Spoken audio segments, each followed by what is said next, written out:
She was just doing her job until a chance discovery in her boss's office changed everything. A secret that had been hidden for years came out, shook the entire office, and turned her life upside down. Write in the comments what city you're watching from. Don't forget to subscribe so you don't miss new stories. The night air was thick with the scent of rain and gasoline as Naomi stepped off the bus, adjusting the strap of her worn-out backpack over her shoulder. The city was never truly silent, even at this hour, when the towering glass buildings stood dark against the sky, their windows reflecting the occasional flicker of streetlights. Naomi shivered, pulling her thin jacket tighter around herself as she hurried down the nearly deserted sidewalk. She had exactly 5 minutes to clock in, and she couldn't afford to be late, not again. Inside the towering corporate headquarters where she worked as a janitor, the fluorescent lights buzzed faintly, illuminating the pristine marble floors she would soon be scrubbing clean. She greeted the security guard at the front desk with a nod. Old Henry, a retired military man who never missed a night shift. He gave her a knowing look and slid a paper cup of hot coffee across the counter. She accepted it gratefully, the warmth spreading through her cold fingers. "Long night ahead?" he asked, his voice rough with age and too many years of cigarette smoke. "Always," Naomi replied, taking a cautious sip.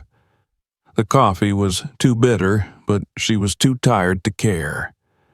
She took the elevator up to the 22nd floor, where the offices of the company's top executives were located. The entire floor was silent, the only sounds coming from the humming air conditioning vents and the distant echo of her own footsteps. She had the routine memorized by now: empty the trash bins, wipe down the desks, vacuum the carpets, and mop the floors. It was repetitive, mindless work, but it paid just enough to keep a roof over her and her mother's heads. Her mother. The thought of her brought a familiar weight to Naomi's chest. Lying in bed at home, too weak to even walk to the kitchen without assistance, Linda was waiting for her daughter to come home in the morning. Naomi had long stopped counting how many doctor's visits they had missed because they couldn't afford them. The medication alone was a financial burden she could barely carry. Every paycheck went directly toward her mother's treatment, leaving just enough for rent and food. College had once been a dream, but now it was a distant memory, something other people had the privilege of pursuing. As she worked, her mind wandered to the past. Linda had once been full of life, a woman who had worked tirelessly to provide for her only daughter. Naomi had grown up watching her mother take on 3 jobs at a time, determined to give her child a better future. But time had worn her down. Years of standing on her feet at various cashier jobs, of lifting heavy boxes and warehouse work, of braving the cold and heat at an outdoor market had taken their toll. Now she was bedridden, and the roles had reversed. Naomi was the one shouldering the weight of their survival. The hours stretched on as Naomi moved from one office to the next, her body on autopilot. She barely registered the city skyline outside the large windows, the blinking lights of distant cars far below. She worked efficiently, methodically, knowing that if she finished quickly, she might get a few hours of sleep before she had to do it all over again the next night. It wasn't until she reached the main conference room that she realized she wasn't alone. The sound of shuffling papers made her pause, and she turned to see a man standing near the large oak table, his back to her. He was tall, with dark hair slicked back, wearing an expensive suit that looked out of place at this hour. Naomi's stomach tightened. Employees were rarely here this late. The only ones who stayed after hours were executives, and they never acknowledged her existence. She quickly looked away and focused on her task, hoping he wouldn't address her. She had nearly finished wiping the long table when she heard the voice. "You must be new," the man said, his tone casual but laced with something else, curiosity, perhaps. Naomi hesitated before answering. "I've been here for a few months." The man turned, and she recognized him immediately. Roger Sinclair, the deputy director of the company. He was known for being ruthless in business, the kind of man who played politics like a game of chess. "Ah," he said, nodding as if filing away that information for later. "What's your name?" "Naomi," she said carefully. He studied her for a moment, then smiled, a slow, practiced expression that didn't quite reach his eyes. "You do good work, Naomi. This place always looks spotless in the morning." She didn't know how to respond to that, so she simply nodded and resumed wiping the table. "Well," Roger continued, slipping a file into his briefcase, "I'll see you around." Naomi exhaled slowly as he walked past her, his expensive cologne lingering in the air. Something about the encounter unsettled her, though she couldn't quite put her finger on why. By the time she finished the rest of the offices and made her way back to the supply closet, exhaustion had settled deep into her bones. She returned her cleaning supplies, washed her hands in the staff restroom, and checked the time. Almost 5 a.m. If she hurried, she could make it home before her mother woke up, cook her breakfast, and maybe, just maybe, catch a short nap before she had to leave again. She caught Henry's eye on her way out, and he raised a brow. "You okay?" Naomi hesitated. "Yeah, just tired." He nodded knowingly. "You take care of yourself, kid." She gave him a faint smile before stepping outside into the crisp morning air. The city was beginning to stir, early commuters filling the sidewalks, the first rays of sunlight breaking through the skyline. Naomi inhaled deeply, letting the cool air fill her lungs, then started toward the bus stop. Another night down, another battle won, but in the back of her mind, she couldn't shake the feeling that something had changed. She just didn't know what yet. Naomi had always believed that hard work and persistence would be enough to keep her afloat, but the days following her late-night encounter with Roger Sinclair began to unravel that belief. At first, it was subtle, minor inconveniences that could have been written off as bad luck or simple oversight. A missing mop, a broken bucket handle, a misplaced set of cleaning supplies. She had brushed it aside, thinking perhaps one of the other janitors had accidentally taken her things, or that they had been moved during the last supply restock. But soon the incidents grew stranger, harder to ignore, and far too deliberate to be coincidental. It started one evening when she arrived for her shift and found the janitorial closet locked. That, in itself, wasn't unusual. Sometimes the day crew forgot to leave it open, but when she asked the building manager for the key, he gave her a look of confusion. "It's supposed to be open," he said, frowning as he checked his clipboard. "Your shift starts at 11. There's no reason it should be locked now." Naomi shrugged. Maybe someone accidentally shut it before leaving. He didn't argue, simply unlocked the door and let her in. But when she stepped inside, her breath caught. The entire place was a mess. Cleaning products were scattered across the floor, rolls of paper towels and disinfectant wipes torn open, buckets overturned, and someone had gone as far as to spill a bottle of bleach across the tiles. The smell burned her nose, sharp and acrid. Her hands curled into fists. She didn't need to ask who had done this. There were only a handful of other janitors in the building, and while most of them kept to themselves, there were a few, particularly the ones who had been there longer, who had never warmed up to her presence. They had made it clear from the start that they saw her as competition, an outsider who worked too hard, who made them look bad by comparison. Naomi had always ignored their passive-aggressive remarks and subtle cold shoulders, choosing instead to focus on her job. But this was different. This was a direct message.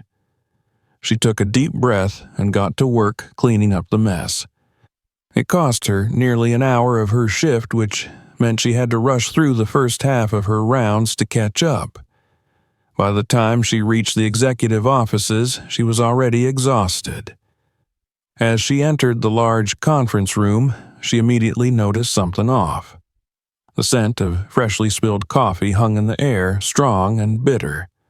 Her gaze dropped to the floor, where a dark puddle of liquid spread across the pristine carpet. She sighed, setting her supplies down. Another mess. Another delay.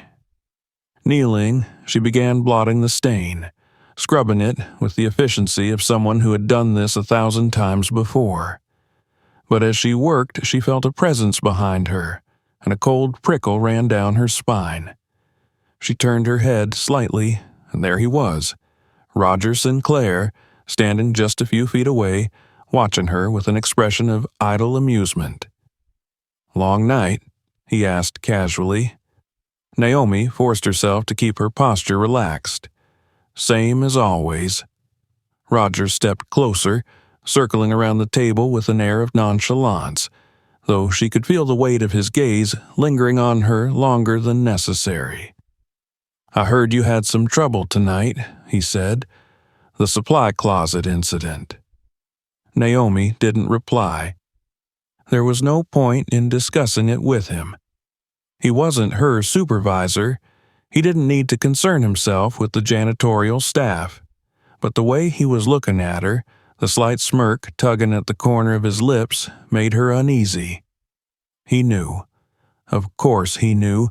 She had no proof, but instinct told her that he was involved, that the chaos she had walked into earlier had been orchestrated. And for what? A power move? A test? Roger leaned against the edge of the conference table, crossing his arms. "You're a hard worker, Naomi. I respect that." She kept her expression neutral, waiting for the real reason he was here. "I think you and I could help each other," he continued. "I could make things a lot easier for you around here. No more missing supplies. No more mysterious messes waiting for you at the start of your shift. No more sabotage." She clenched her jaw. So that was it. "You're being tested," he added. "The others don't like you. They think you don't belong here. But I think differently. I see potential." Naomi inhaled slowly, forcing herself to stay calm. "What do you want from me?" Roger smiled, a slow, deliberate curve of his lips. "We'll talk soon."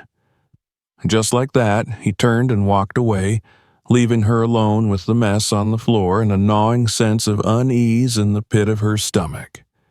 The following nights only confirmed her suspicions. It wasn't just the janitorial staff working against her now.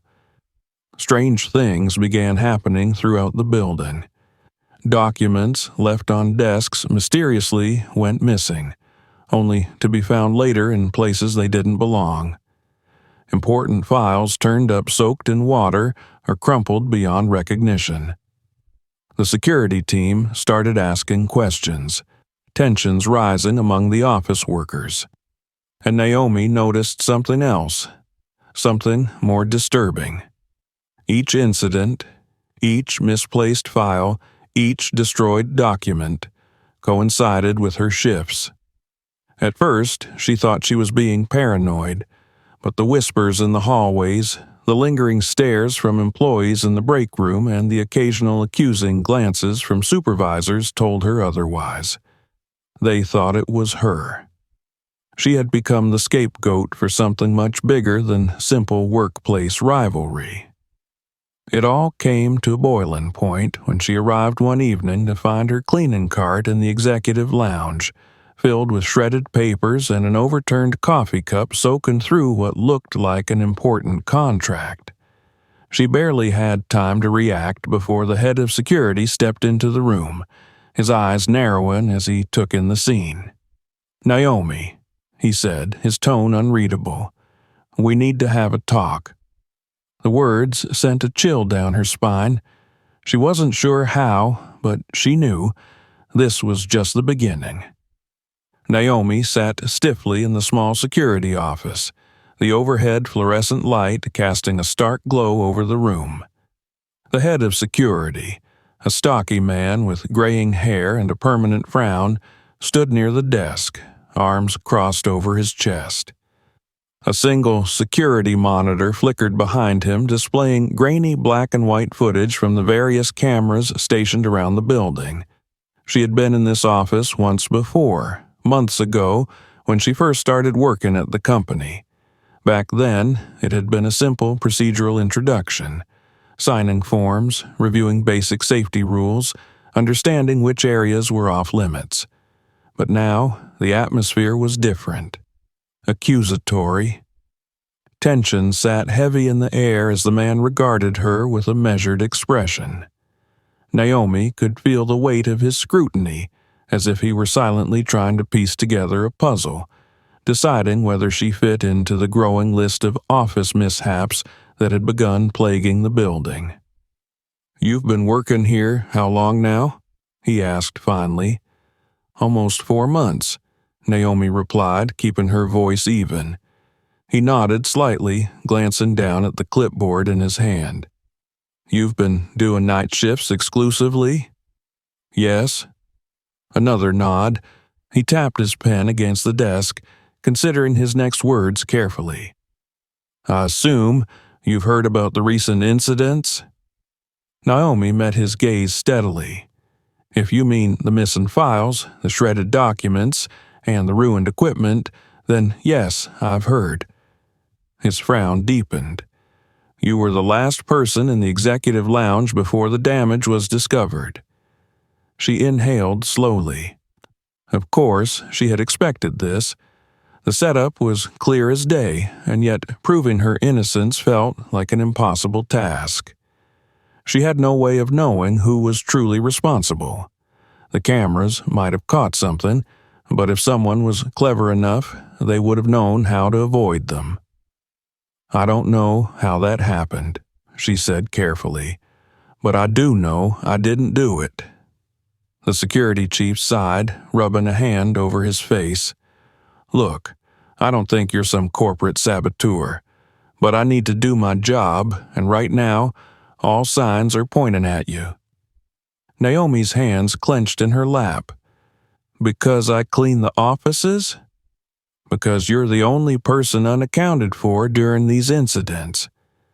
She wanted to argue, to insist that it was a setup, but she had no proof, and the people framing her, whoever they were, knew that. After a moment of silence, the security chief straightened, exhaling through his nose. "You're not fired, yet, but if this keeps happening, I can't protect you." She nodded stiffly, understanding the unspoken warning.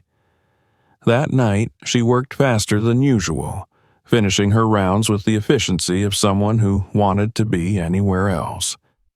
The paranoia gnawed at her, making every shadow in the office feel like a pair of eyes watching her, every creak in the floor an approaching threat. By the time she reached the final set of offices, she was exhausted. She just wanted to finish and go home, to pretend, if only for a few hours, that her world wasn't crumbling around her. And then Roger Sinclair showed up again. He leaned casually against the doorframe as she wiped down a glass table, his tailored suit as impeccable as ever. Unlike the security chief, he wasn't frowning. If anything, he looked pleased. "I heard about your little meeting," he said. Naomi ignored him, focusing on scrubbing a particularly stubborn stain. He took that as an invitation to step inside. "Must be frustrating," he continued, "being blamed for something you didn't do." Her jaw tightened, but she didn't look at him. "I imagine you're starting to feel cornered," Roger mused. "Like maybe this job isn't as secure as you thought." Finally, she turned to him, her expression carefully neutral. "What do you want, Mr. Sinclair?" Roger smiled. "I want to help you." She almost laughed. Almost. "I'm serious," he said, stepping closer. "You're a smart girl, Naomi. You work hard, and yet you're stuck here mopping floors while everyone else in this building moves up the ladder. Wouldn't you like to change that?" Naomi stared at him, waiting. She had the distinct feeling that he was enjoying this, drawing out whatever offer he was about to make just to watch her squirm. "You clean the CEO's office, don't you?" he asked suddenly. The shift in conversation threw her off. She nodded slowly. "And you've noticed things, I'm sure. Papers left on desks, confidential files sitting in the open. A company this size, there's always information floating around, waiting to be noticed by the right person." The weight of his words settled over her like a lead blanket. "Let me guess," Naomi said, her voice flat. "You want me to spy for you?" Roger chuckled. "Such an ugly word. I prefer the term mutual benefit. You bring me the documents I need, and in return, I make sure you're taken care of. A promotion, a pay raise, medical benefits for your mother." Her breath hitched. Of course he knew about her mother. Roger leaned in slightly, his voice lowering. "Think about it, Naomi. You could have a real future here, a way out. All you have to do is say yes." A deep, twisting anger unfurled in her chest. All her life, she had worked hard to prove herself, to survive with dignity. And now, this man, this privileged, calculating man, thought she could be bought, that her desperation would outweigh her integrity. She took a slow, deliberate breath. "No," she said. Roger's expression didn't change. If anything, the amusement in his eyes only grew. "That's disappointing," he murmured. "I was hoping you'd be more pragmatic." Naomi turned back to her work, gripping the cloth so tightly her knuckles ached. "If that's all, Mr. Sinclair, I'd like to finish my shift." Roger exhaled a quiet laugh, stepping back toward the door. "Suit yourself. But be careful, Naomi. This company doesn't take kindly to people who don't play by the rules." The unspoken threat lingered in the air long after he left. She had made her choice. Now she had to live with the consequences. The morning after her encounter with Roger, Naomi barely managed to get any sleep. Even with exhaustion pressing down on her like a weight, her mind refused to quiet. Every time she closed her eyes, she saw his smirk, heard his voice, the veiled threat disguised as an offer. She had expected consequences for refusing him, but the dread that curled in her stomach told her that whatever came next would be worse than anything she had already faced. By the time her alarm buzzed, signaling it was time to wake her mother for breakfast, she was already sitting up in bed, staring at the cracks in the ceiling. The apartment was silent except for the faint hum of traffic outside. Naomi swung her legs over the edge of the mattress, rubbing her face before pushing herself to her feet. The scent of dampness clung to the air, a reminder of the persistent leak in the bathroom that their landlord had yet to fix. She moved into the small kitchen, opening the refrigerator to find it nearly empty. Half a loaf of bread, an almost finished carton of milk, and a few eggs. Just enough for a simple breakfast. As she cracked the eggs into the frying pan, she listened to the quiet breathing coming from her mother's bedroom. It was steady, but slow, as if every inhale took effort. When the food was ready, she carried a plate into the bedroom, setting it carefully on the nightstand before sitting beside her mother on the bed. Linda stirred, her eyelids fluttering before she turned her head slightly, offering a tired smile. "You didn't sleep," Linda murmured, her voice hoarse. Naomi forced a smile in return. "Neither did you." Linda chuckled weakly. "We make a good pair?"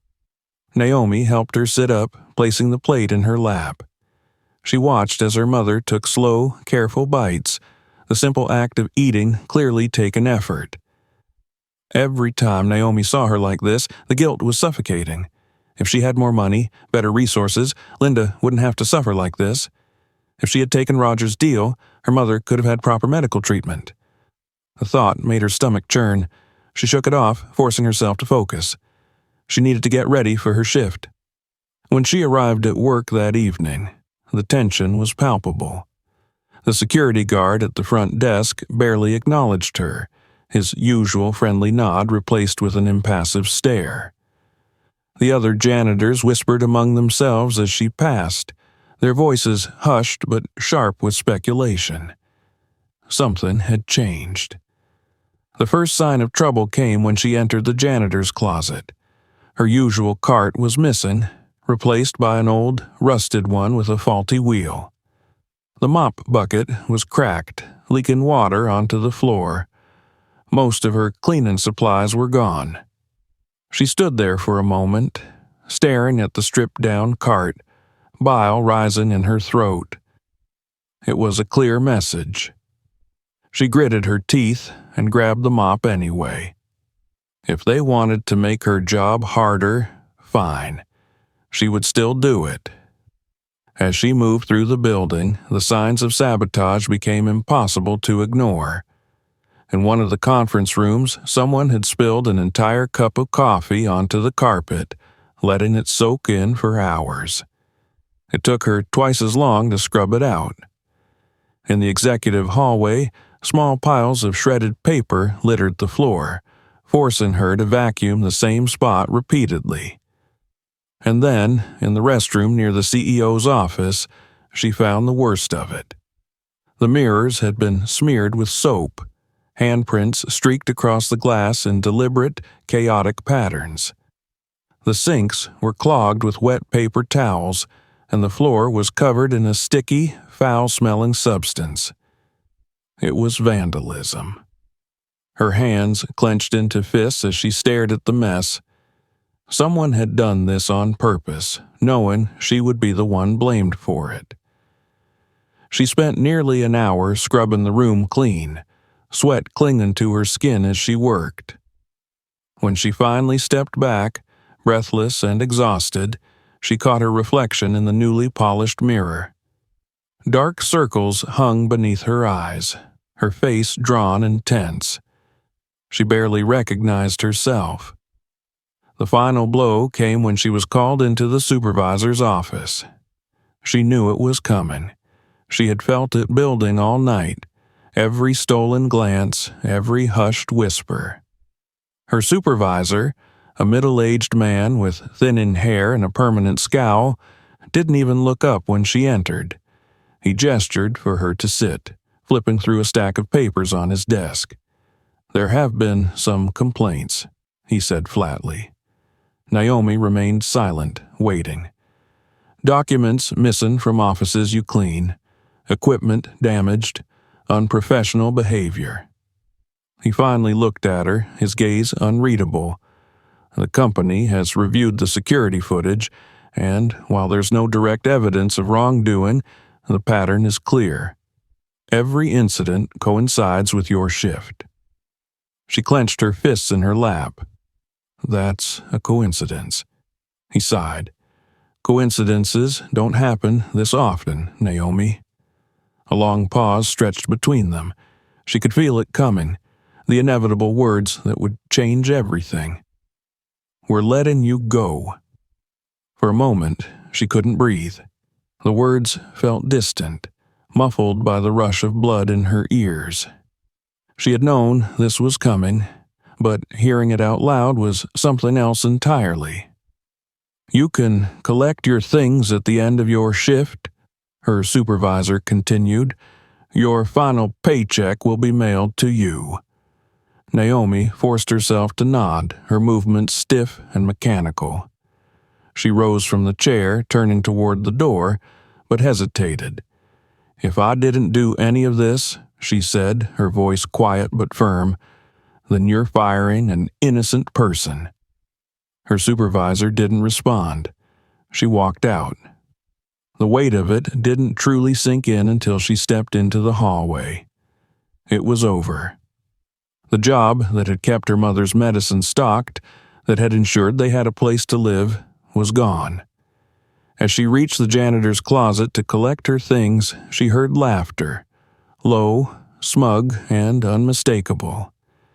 She turned her head slightly, just enough to see Roger Sinclair standing at the end of the hall, watching her with that same infuriating smirk. She didn't say a word. She didn't need to. She just walked past him, gripping her bag so tightly her fingers ached. But she wasn't done. Not yet. Naomi left the office building with a hollow feeling in her chest. The weight of her termination settled on her shoulders like a crushing burden, and yet, beneath the despair, something else burned. Anger.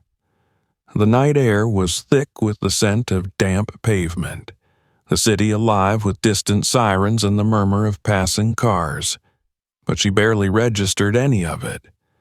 Her mind was too preoccupied, replaying every moment, every cruel smirk from Roger, every set of eyes that had looked at her with judgment. She rode the bus home in silence, her hands gripping her bag tightly in her lap. The city lights flickered outside the window, their glow reflecting in her exhausted eyes. The bus jolted as it stopped at her street, and she stepped off, her limbs heavy as she made the short walk to her apartment building. Inside, the familiar creak of the old floorboards greeted her. The air smelled of the faint remnants of dinner, though her stomach was too knotted to consider eating.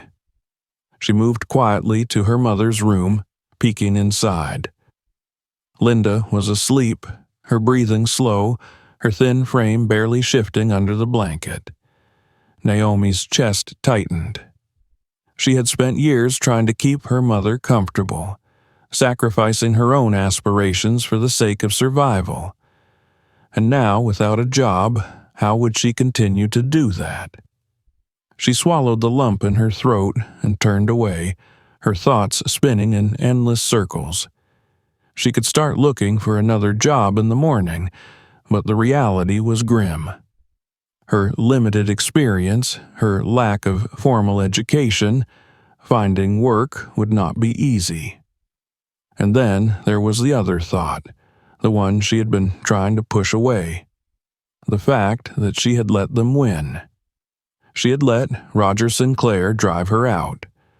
She had let herself be framed, let herself be blamed for things she hadn't done. The injustice of it made her blood simmer. As she lay in bed, staring at the ceiling, her mind kept circling back to one question. Why? Why had Roger wanted her gone so badly? He could have ignored her, let her continue as the invisible janitor she had always been. Instead, he had orchestrated her downfall with cruel precision. There was something more to this, something she hadn't figured out yet. And then she thought of the CEO's office. She had spent weeks cleaning that room, wiping down the polished desk, organizing the papers left scattered across it, dusting the bookshelves lined with old, expensive volumes. The office was always neat, orderly, as if the CEO himself preferred things to remain untouched. But there had been one oddity: the cabinet. A large, heavy piece of furniture against the far wall, carved from dark wood with intricate detailing. Unlike everything else in the room, it was never opened. She had dusted its exterior countless times, but not once had she seen it even slightly ajar. It had always seemed out of place, so pristine, so deliberately untouched. The thought nagged at her now, refusing to let go. What if there was something inside? Something Roger wanted? The idea was reckless, maybe even ridiculous. But Naomi knew one thing for certain. She wasn't walking away from this without answers. The next night, she found herself standing outside the office building once more. She shouldn't have come back. She wasn't allowed inside anymore, but her security badge hadn't been deactivated yet, and she intended to use that to her advantage. She took a deep breath and swiped her badge at the entrance. The lock beeped. The door clicked open, and she slipped inside, her heart pounding. The building was nearly empty at this hour. The few employees who worked late had already gone home, and the night security guards weren't due for another hour. She moved quickly through the halls, keeping to the shadows. Her footsteps were soft against the carpeted floors, her breath steady despite the adrenaline racing through her veins. When she reached the executive floor, she paused. The CEO's office was at the end of the hall, its door closed as usual. Naomi exhaled slowly and moved forward, her hands steady as she tried the handle. Unlocked. That alone sent a chill through her. She pushed the door open and stepped inside, the familiar scent of leather and old paper greeting her. The room was exactly as she had left it, untouched since the last time she had cleaned it. But now she wasn't here to dust shelves or wipe down surfaces. She was here for the cabinet. She crossed the room, her fingers grazing the cool wood. Up close, the craftsmanship was even more impressive, the carvings detailed and ornate. But she wasn't here to admire it. She crouched down, running her hands along the edges, searching for any sign of an opening mechanism. Then, just as she was about to give up, she felt it. A small, almost imperceptible groove beneath the left panel. Her heart pounded as she pressed against it. A soft click echoed through the silent office, and before her eyes, a hidden compartment slid open. Inside was a stack of old photographs and a worn folder filled with documents. Naomi's fingers trembled as she reached for the first photograph. Her breath caught in her throat. It was a picture of her mother, young, smiling, standing next to a man she didn't recognize. Naomi's fingers tightened around the photograph as she flipped it over, her pulse thundering in her ears. A handwritten note was scrawled on the back. For Michael. Forever yours, Linda. Michael. The CEO's name was Michael. Naomi's world tilted. Her mother had known him, not just known him. There had been something between them. She scrambled for the folder, flipping it open. Inside were letters, pages of correspondence that spoke of love, of separation, of regret.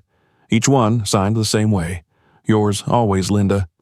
Naomi's breath came in shallow gasps. This was why Roger had wanted her gone. This was why he had orchestrated everything. Because she wasn't just a janitor. She was the daughter of the man who ran this company. And no one had wanted her to find out. Naomi stood frozen, the papers trembling in her hands. Her mind struggled to make sense of what she had just uncovered, but the truth was undeniable. The man who had unknowingly employed her, the man whose office she had cleaned night after night, was not just another powerful executive. He was her father. The realization sent a strange, unsettling wave through her. It wasn't just shock. It was anger, confusion, betrayal. Her entire life, her mother had never spoken of him, and now, here he was, existing in a world so vastly different from her own. A world she had been forced to navigate in the shadows while he sat at the top. Her breath was uneven as she carefully placed the documents back into the hidden compartment, her mind racing. She needed to talk to her mother. She needed to know why Linda had never told her the truth. But as much as she wanted to rush home, another thought settled over her, heavy and inescapable. Roger. He had known. He had known something. Maybe not everything, but enough to make sure she was pushed out of the company before she could discover the truth. He had framed her, humiliated her, made certain that no one would believe her if she tried to expose him. But why? What was he so afraid of? A cold realization settled in. If Roger had gone through so much trouble to get rid of her, then it wasn't just about keeping her from finding out about her father.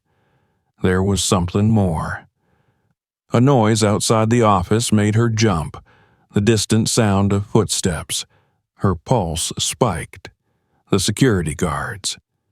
They weren't supposed to start their rounds for another half hour, but she had already learned the hard way that things had a way of shifting unexpectedly in this building. Moving quickly, she shut the compartment, making sure it was sealed seamlessly before she grabbed her bag and slipped toward the door. Peering into the hallway, she saw the silhouette of a figure near the far end. Not a security guard. Too well dressed. Roger. He was standing near the glass window that overlooked the city, his posture relaxed, his arms crossed, waiting. Naomi's stomach twisted. He had known she would come back. She swallowed hard, stepping into the hallway, her heart pounding. There was no point in running. Not now. He had already seen her. He turned his head slightly, a slow, knowing smile spreading across his face. "You took longer than I expected," he said. Naomi forced herself to stay still, to keep her expression neutral even as her hands curled into fists. "You knew," she said, her voice low but steady. "You knew who I was." Roger's smirk deepened. "Not at first," he admitted. "But once I started looking into you, it all became clear. You have her eyes, you know." Naomi's jaw tightened. She wanted to scream at him, demand answers, but she knew that was exactly what he wanted. Instead, she exhaled slowly. "What do you want?" Roger sighed, pushing himself off the window. "You think you're the first person to go digging where they don't belong? There's a reason no one ever found those documents before. They were never meant to be found." Naomi's skin prickled. "Because they prove that Michael Davenport is my father." Roger chuckled. "Oh, Naomi, this isn't about some long-lost family reunion. This is about power, control, and you, my dear, are a very inconvenient problem." She clenched her teeth, forcing herself to stay calm. "You're afraid of me." Roger tilted his head, considering. Not afraid. Cautious. You see, Michael has always been a sentimental man. He doesn't like unfinished business. And you're a very big piece of unfinished business. A strange mix of emotions coursed through her. So that was it. Roger wasn't just keeping her away from the truth, he was keeping her away from Michael. From any possibility that the CEO would discover her existence and do something about it. Her stomach churned. Roger took a slow step toward her. "Here's what's going to happen. You're going to walk out of this building and you're going to forget you ever saw those documents. You're going to forget you ever worked here. Because if you don't..." He let the words hang between them, the threat unspoken but clear. Naomi held her ground. Or what? Roger's smirk returned, slow and confident. "Or I make sure your mother never gets the treatment she needs." The blood drained from her face. He knew, of course he knew. Her hands trembled, but she tightened them into fists, refusing to let him see her weakness. "You don't scare me," she said, though her voice was barely more than a whisper. Roger sighed, as if disappointed. "That's the problem with people like you. You always think you have a choice." A sound echoed from down the hall, another set of footsteps. This time it wasn't Roger's menacing presence. It was the guards. Roger straightened, glancing down at his watch before looking at her once more. "Tick-tock, Naomi." She swallowed hard, her mind racing. She could run, she could try to fight, but right now she was out of options, out of time. So she turned and walked away. Not because she was giving up, but because she needed to figure out her next move. Naomi walked through the empty streets, her thoughts a tangled mess of rage, fear, and determination. The cool night air did little to calm her nerves. Her pulse was still hammering in her chest, her skin prickling from the lingering presence of Roger's smirk, the unspoken threat woven into his words. He thought he had won. He thought he had backed her into a corner where she had no way out. He was wrong.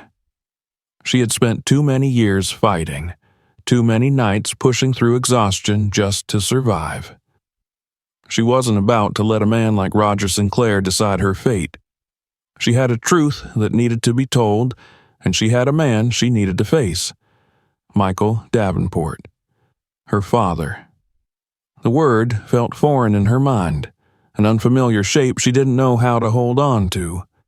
It wasn't just the fact that he existed, it was the fact that he had never come looking for her, that he had built a life of power and wealth while she and her mother had struggled just to get through each day. He had sat in an office she had cleaned for months, never knowing, or maybe never caring, that the woman scrubbing his floors was his daughter. Her steps quickened. She didn't go home.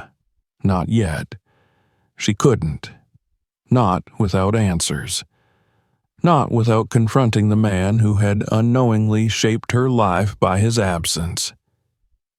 She took the bus back to the corporate district, her hood pulled over her head, her hands buried in her pockets.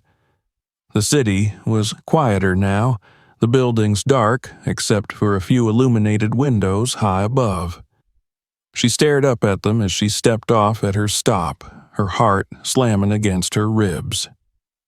The main entrance was locked for the night, but that didn't matter.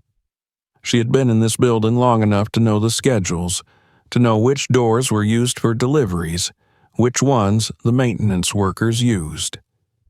She made her way around the back, slipping through an unlocked service door and into the dimly lit hallway beyond.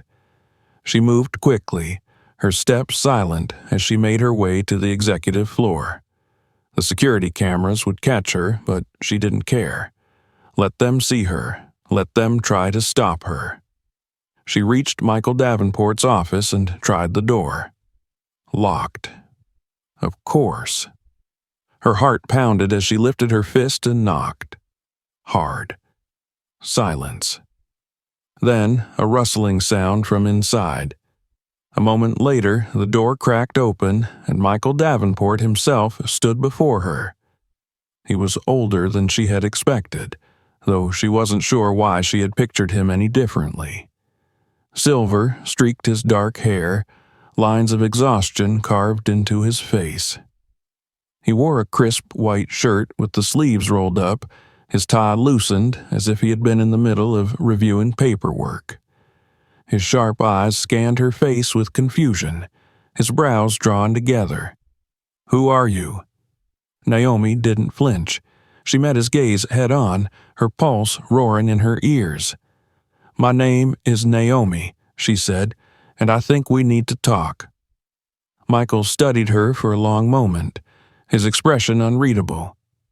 Then, with a tired sigh, he stepped back, gesturing for her to enter. She walked inside, her legs steady despite the storm raging inside her. The office was exactly as she had left it hours ago, the same polished wood, the same towering bookshelves.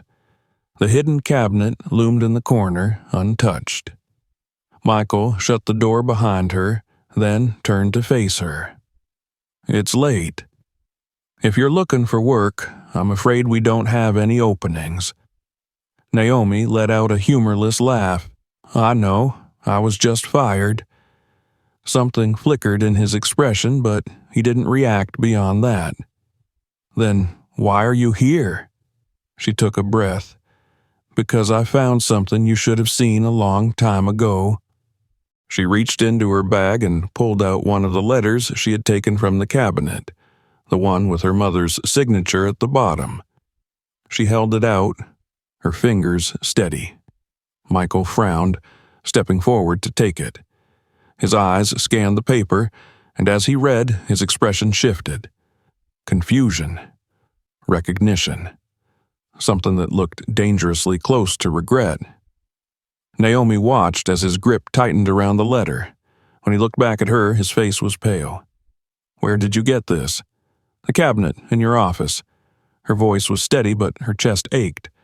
"I cleaned this room for months. I dusted around that cabinet every night, and then I found out why it was never opened." Michael exhaled sharply, rubbing a hand over his face. He looked shaken, but Naomi had no sympathy for that. Not yet. He turned away, pacing toward his desk before leaning against it, his fingers pressing into the wood. "Linda." He said her name softly, almost as if he were afraid to break it. "She's my mother," Naomi said. Michael closed his eyes briefly, as if the weight of her words physically struck him. When he opened them again, there was no confusion left, only understanding. "You're my daughter." Naomi swallowed hard, bracing herself. "Looks that way." Silence stretched between them, thick and suffocating.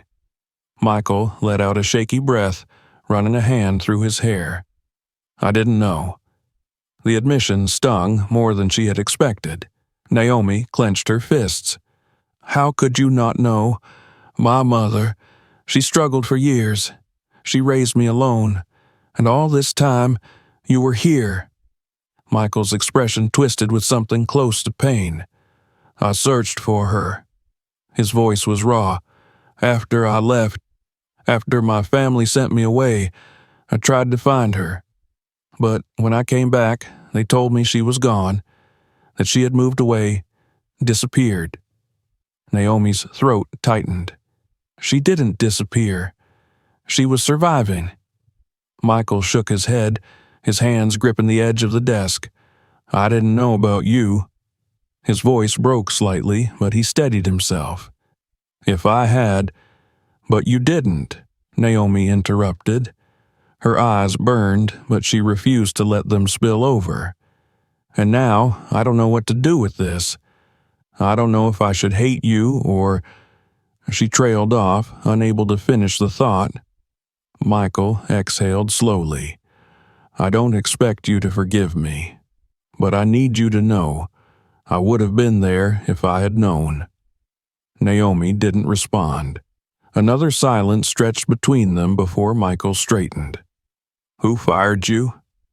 The shift in conversation caught her off guard. She blinked. "Roger Sinclair." Michael's expression darkened. "Of course he did." Naomi frowned. "You knew?" Michael's jaw clenched. "Roger has been trying to secure more control over this company for years. If he knew who you were, he would have seen you as a threat." Her stomach twisted. "He did. He made sure I was framed for things I didn't do. He made sure I had no way to fight back." Michael's expression was unreadable for a long moment. Then he reached for his phone, his fingers moving with a quiet fury.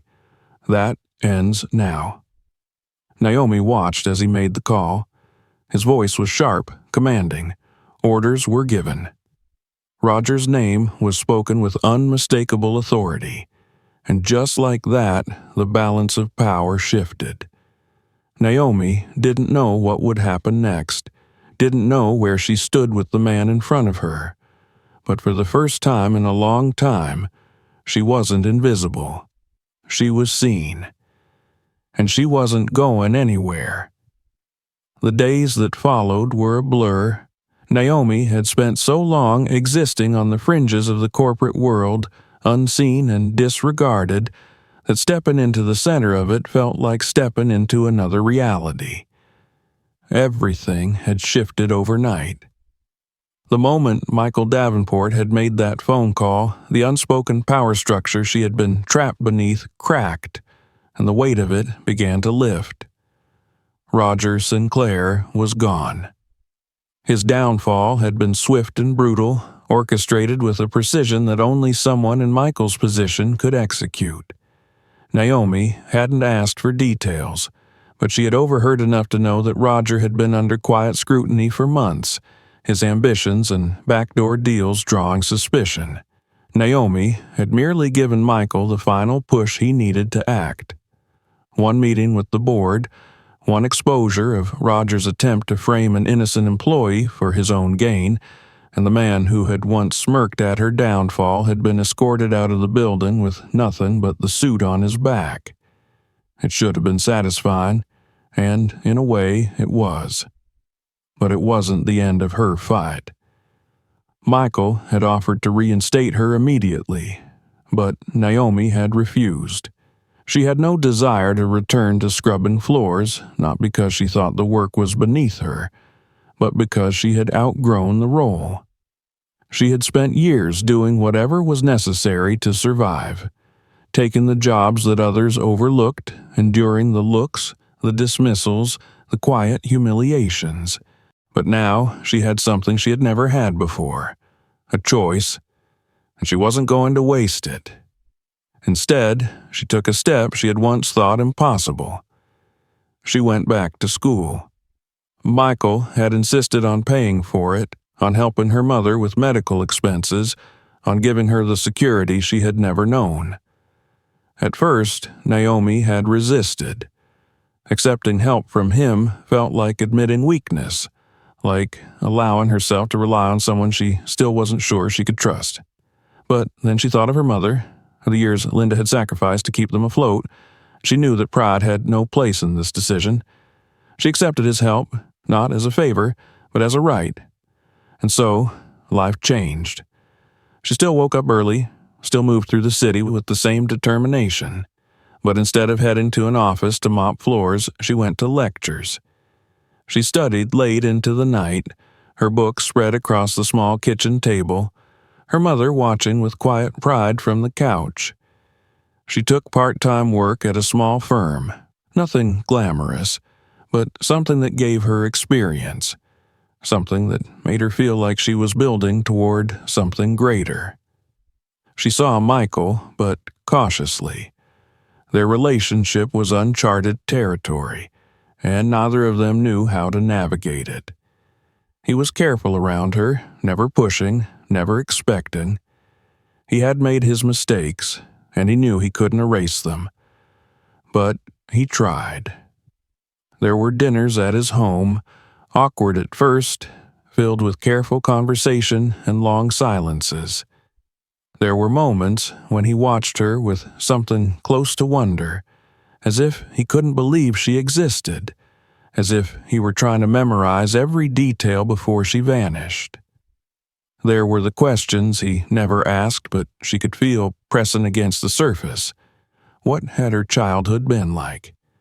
Had she ever missed him, even without knowing who he was?